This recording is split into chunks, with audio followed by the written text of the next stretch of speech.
Hello and welcome back to the Villa Filler podcast. I'm joined as ever with my good friend Dan Wiseman. Dan, Aston Villa 0, Chelsea 2. It feels like the beginning of the end, am I right? Yeah, mate. This feels more like this is the middle. This is like the beginning of Yeah, it was a long time ago. We're very much into far too deep into the end now. With no, I just yeah, man. I was sort of saying like I was talking to my girlfriend before I came on this. I was like, we just need to sack him because I don't know how many times we can phrase Steven Gerrard's needs to go in the title of the videos anymore. yeah. How are we going So to do if it? yeah, I don't envy whichever one of us is titling this video. But yeah, I mean, you guys watching it will have seen how we've done it. It is tough, mate. It is tough. It is, mate. And, you know, what I'm really conflicted about coming on here to talk about today, and it's not going to be too long for you guys. Don't worry, we won't want to put you through that much trauma, is the fact that the performance, at least for the first half, don't shoot me, guys, I don't think it was that bad. I don't think it was that bad. And that's what makes it worse. And I kind of, I said on the last podcast, I don't want us to lose a game so he can go. I just don't sit right with me. And I don't think this will be the game that cost him his job, to be perfectly honest and fair in what happened today. Because, you look at the numbers, 18 shots, 7 on target, 7 corners, about 40% possession. This is a game where we had so many chances and Chelsea were genuinely garbage. They were Yep. atrocious. They were gifted 2 goals through a Tyrone Mings mistake, which, to briefly touch on that, I feel he maybe jumps too early, which kind of causes the poor header. But, them things can happen, but we gifted them a goal and we give away a cheap free kick, mate. And, you have to give Matt his flowers. It was a fantastic effort on goal. It really was. But it's cheap, ultimately, from Villa's perspective. And how many times have we come away in recent weeks, mate, saying this exact same thing, that we've it's not necessarily that we have been atrocious, but it's that we've almost gifted our opposition so many opportunities to take the lead in these instances. Yeah, no, 100%, mate. I think the one thing that you're right. I don't think this will be the game that we see Gerrard go, because I still don't think we've had results where it's awful on paper. Do you know what I'm trying to say? Like when you go Yeah, and you lose 4 or 5-0 on the road or something like that, and then the hammer comes down. I think if you're a neutral and you're looking at our recent run of games, that it doesn't make for awful reading, to be honest with you. Like, basically from the Man City draw onwards, like, look, it's not great, but it's not like, oh my god, this is a club in crisis. Obviously, it's the nature of the performances which sort of indicate that it is time for a change, perhaps.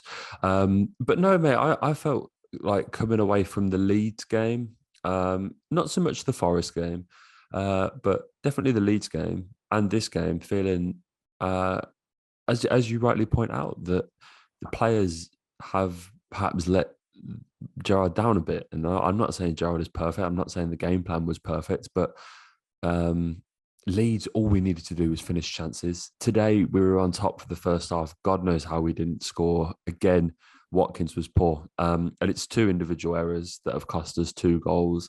And it's like on another day, if those don't happen, it's another point against a big team. And this cycle just rolls on. I don't think we've had that watershed moment where, as I said, we're dropping out. If Chelsea had put another 3 or 4 past us today, then maybe. But the nature of the first half performance was quite encouraging. All of the big guys are there. Perslow, Lang. I'm meant to believe, I didn't see the owners there, but apparently they were supposed to be. And I don't think they would have been particularly horrified by what they saw, to be honest with you. I think what's horrifying is the reaction, and rightfully so, because things have been poor, and we're well within our rights to complain about that. But hearing the Chelsea fans singing "You getting sacked in the morning," and then turning around and hearing the upper Holte join in, it was quite telling of the situation that I think he's found himself in. And the fact that he's even acknowledged that in his presser, mate, that it says, like, do you know what I mean? Like, we're at that stage. We're at that stage of the just before the plug is about to be pulled on him. And listen, you know, I think what bothers me is, and somebody pointed this out on Twitter. I can't remember who it was, so I apologise for not being able to credit you. But he only ever seems to change the attackers when he mixes subs, which is something. There's always, of course, there's like the odd midfielder or whatever, but it's generally always Ings, Watkins, Bailey, Coutinho, whoever is on ends up coming off for whoever wasn't on. And I found that interesting, and I made a tweet earlier, and it was a bit tongue in cheek. It was a bit cheeky of me, and you guys know I'm a bit sarcastic, but El Ghazi scores 2 goals tonight, mate, for PSV. He scored 1 midweek in the Europa Conference League. Bertrand Traore, he scored 2 goals since leaving the club as well, and it has generally looked okay. Trezeguet's even been scoring goals. We've sacrificed, and I'm not going to sit here and say with a straight face that these players are better than Felipe Coutinho and Emi Buendia on their day. But the point I'm trying to make is we give up options that we had that we knew were somewhat proven in the Premier League, and we've cut our nose off to spite our face, mate, because now we don't have that option. And I will die by the fact that, you know, El Ghazi, he's good for a goal or an assist in the Premier League, because we've seen that he's proved it. What was it? 17 goal contributions in the one season, like 12 goals. I know like 6 of them were penalties, but still, the guy could ghost for 90 minutes and he'd still somehow get involved in the scoring for Aston Villa, whether that's in the Championship, whether that's in the Premier League. And again, I'm not saying that they are the answer to all of our prayers. Do not get me twisted, guys. But with the severe lack of options that we have, it just blows my mind to see these guys tearing it up in the Conference League. And again, there's levels. I am fully aware. It's just, sometimes the grass is greener, mate. You know, sometimes it is. For sure, mate. And like, I don't think the point that I think like you raised there is that it just makes you think, doesn't it? It just makes you think. And it's like, when you see this animated, Trez scored maybe even a couple as Trabzonspor thumped Monaco the other day in Europe. And it just somewhat, but you mentioned, you know, you sort of not discredited them well, but you referenced that obviously a lot of those goals were penalties.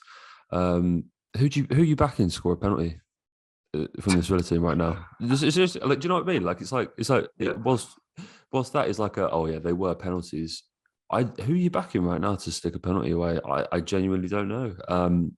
So yeah, man, it is something to consider. But I think that as always, that's, you know, we've said a lot on this podcast, mate, that Gerrard's downfall has been not getting that attack firing, and we sent those boys out on loan in good confidence, and I think rightly so, that what we had at our disposal should be enough. And what, like, at that time we considered, like, we were like, right, we've got a good group here, and we still do. But Gerrard's not managed to get them firing. The Cameron Archer conundrum rolls on. And like he's becoming another one in this case. Obviously, Keenan's having a decent time, and I'm not, as you say, mate. I don't necessarily want to see the club go back to these players, because it's trying to take a step forwards, and, like, you know, going back to these guys is ultimately not regressing, but, you know, you want to try and look to the future. But it does make you think, mate. It does make you think, and we're really. I still think we've been fine defensively. I really don't think that's the issue. It's just going forward where all the problems arise. And as you say, when you see these boys going away and doing it on the continent, it does sort of make you think a little bit, mate. And maybe that's about all it should do. I'm not suggesting we're going to recall all this, but it's bring Wesley back. Says it. Yes, mate. It says a lot that we're having these kind of conversations, doesn't it?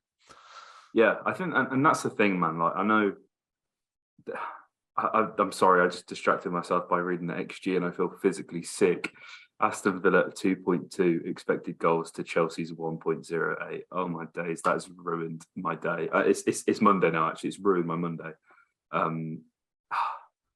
Ultimately, mate, and you know, I was talking about this with a mate before the game. Who'd you get? I hate to be that guy. Who'd you get? I think that's the position that we're in, isn't it? I don't think there's no guarantees. Pochettino, they're saying he doesn't want it. The in the nose. Emery again. Does he come? Probably not. You're going to have to cut the check. Dare I say it, Mick Beale? Did we go and get him? How embarrassing would that be, mate? You know, for Steven Gerrard, not more so than Villa. Who is the next Aston Villa manager, mate? I could not tell you. Yeah, it's really interesting, mate. It's really interesting. I think at this point, there are some exciting names out there, and I saw Villa fans even talking about Marcelo Gallardo, who's just left River Plate, and he looks like a really talented manager. But we have to go now for someone with proven pedigree in the Premier League. I think that has to be the way, and that's why roads do lead to Poch in that sense. But I've always said I never felt that was realistic, and I still don't. It's a really difficult one. Like Thomas Frank and stuff like that has been mooted around and stuff a few days. And like, it's a fantastic manager. He's doing such good things at Brentford, but it's like, would it fill me with confidence? No. And it's like it just because I don't think what we need to do right now is go for another sort of manager that's proving themselves and has come onto the scene and is still continuing their development. It's like we haven't signed a manager at the top of their game, at the peak of their powers in my lifetime. I will say it straight up right now, like there's been no big. I was having this conversation with my dad the other day, and he said the last time we went and got a manager that was like on the circuit at the top of their game was Ron Saunders, who we went and took from Man United. And now I'm not saying that like that's like the early 90s, and I'm not saying we're going to go and poach, like a manager, but that's what I'm sort of saying is that like that's where I think we need to go next. It's a direction which we haven't gone. We've tried to go with even when you look at like guys like Paul Lambert and stuff like that, he was someone that had done good at Norwich and achieved back-to-back promotions and all this. And it's like, that's all very well and good, but I just don't know how that flies at the moment. And I just feel like we need an appointment now that gets everybody on board and goes, yes, I've seen them do it here. And I hate to be that guy that's like, oh, have they done it in the Premier League and all this? But it's just like, I think we have to go with someone that's every appointment is a gamble, but that has the least amount of risk attached to it. I think that's the only way to go about it. Saying that, mate, it's reminded me of when you said a few weeks ago you'd take Brendan Rodgers. Yes, well, joking apart, it's like I to be honest, would you? Yeah. I would, mate. At this point, I think we need a coach. I don't want any more man managers or like where it's been divvied up like it has been with Critchley and Beale, where it's been divvied up on the training ground. I think we need an out-and-out coach, someone that can get this team working. And that's why maybe someone like Frank might not be the end of the world. But I think given our current situation, and I'm not saying he's a godsend, but I think we'd be mad not to look at someone like Brendan Rodgers, because it's got to be better than this. Oh, mate, I just don't know. I think... As well, I think we've got it. I don't want to say we've got it wrong so many times because Dean Smith was certainly the right appointment, Steve Bruce was certainly the right appointment at the time as well. Like, let's not get it twisted. It ended sourly, but Steve Bruce, when he came in, was exactly what we needed when we needed it, and essentially just passed his expiry date with Villa towards the end of it. That's the long and short of it. But we've got this wrong so many times, mate. When you consider, again, like I've seen a lot of Tim Sherwood slander, and I feel like as two people, mate, who were probably falling in love with the club the most at that age, like in terms of starting to go way more regularly and being teenagers and like football just being everything to us at that time. I won't accept any Tim Sherwood slander for that reason alone. But no.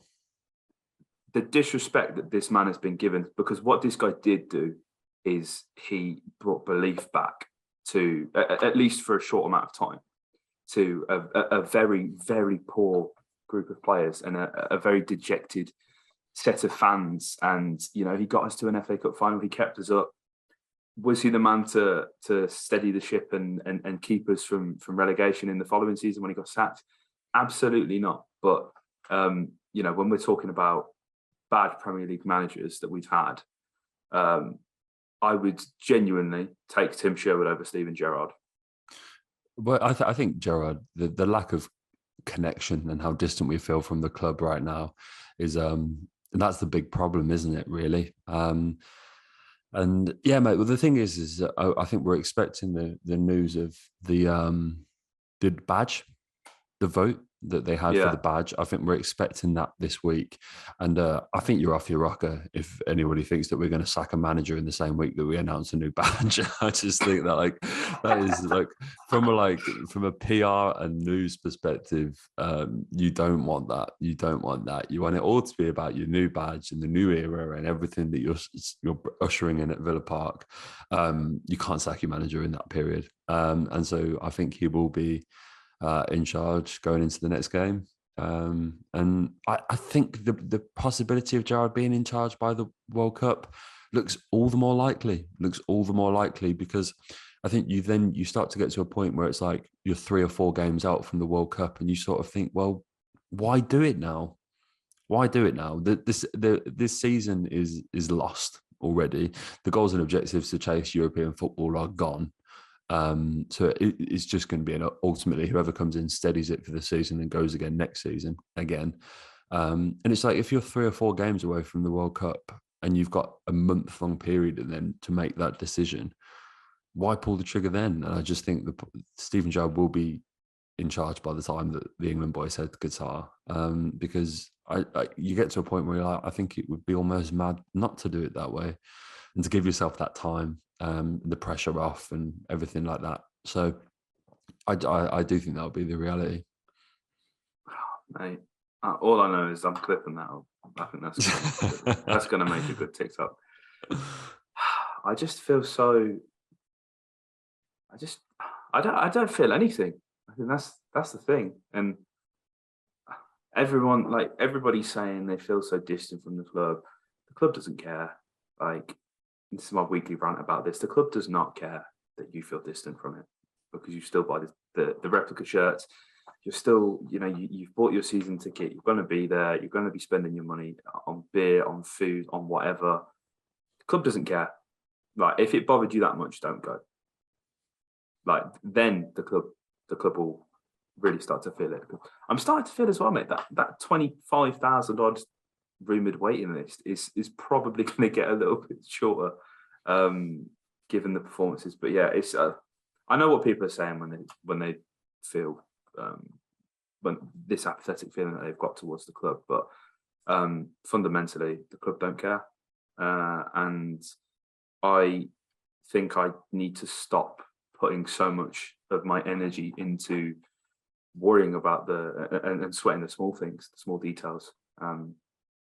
Hopefully a new man can come in at some point and can make me feel more connected to the club as well, because it's a feeling I'm feeling as well. I'm not immune to this. I'm not the only Aston Villa super fan who cares and cut me in half and I bleed claret and blue right now. That's nonsense. But I just there's bigger things to worry about, Dan. Am I right? Yeah, for sure, mate. And as I said, look, we are, what is it? I think we're 1, 2, 3, 4, 5 games away from Qatar. And that's what I mean, man. That's what I mean. Steven Gerrard will be in charge until then. If that's the case, I think you have to look at today's game and been like, we showed a bit more. The fact that we've wrapped up that XG is positive, because I dare say that's the most I think that's more than Leeds. I think that's, in terms of XG, the most we've wrapped up in some time. We just need someone to be able to finish. And I do think we were a lot better today. I genuinely do. I think we've been let down by 2 individual errors. I think that there are there's some, and that's the narrative around the manager going. I just think we have to forget, and I think we have to buckle up, say that this is how it's going to be until at the end of November, and take the wins where we can get them. And if you look at it that way, I think you can say that we're better today. I don't fancy us going into Craven Cottage really, despite that. No. But that's time for a preview, isn't it, mate? So I won't go into that too much. But yeah, I did think we were better today. Absolutely. We'll probably be back Tuesday to preview that this Thursday game. Not going to that one. So providing you're free, Dan, we can have some pretty quick on that, I'd imagine. If you guys aren't aware, we've started a TikTok and a Instagram page purely for the Villa Filler and clips from this podcast. We're also starting to post YouTube shorts. I'm sure you guys would have seen them on the channel. It would mean the world if you check them out. Obviously, if you watch the full podcast, it is essentially just cuts of the podcast, but we're just trying to make it as accessible as possible. Not everybody can watch or listen to the podcast, but I'm pretty sure everyone can find a minute to watch a clip. So we're trying to get across all verticals. So if you haven't already, make sure you follow us on TikTok. It's at Heart of the Holte. If you aren't already following us on Instagram, that's at Villa Filler Pod. I feel like we should probably incentivize you guys. We've obviously got a giveaway that's kind of going on until the end of the season with fantasy football, which I've had a stinker this week, by the way. I've had an absolute stinker, mate. I put Azpilicueta in thinking I'd be like, I'd get ahead of myself, get Cancelo out for the blank game week and go for a differential. And obviously you only play 45 minutes and I've got a point. Anyway, that's my FPL run over. I will get the rankings up and give a shout out to whoever's top while I'm rambling right now. But shout out David Smullen. There we go, David Smullen. If he's got a good team name, right? Yeah, a Cancelo culture, which I thought was quite good. I'm glad someone's dethroned Dan Horton. I'm sorry, Dan, but we love you, but you're too good at FPL. So shout out to that guy. But yeah, we're going to be giving away a shirt at the end of the season to whoever wins our Heart of the Holte FPL mini league. Details of that will be in the description as well if you guys haven't entered and want to get involved in that. But yeah, we should probably incentivize you guys with something. So maybe we'll give away another shirt. We'll think on that. A certain follower count on TikTok and Instagram. But yeah, if you enjoyed, hit like, comment your thoughts below, and subscribe for more. Up the Villa.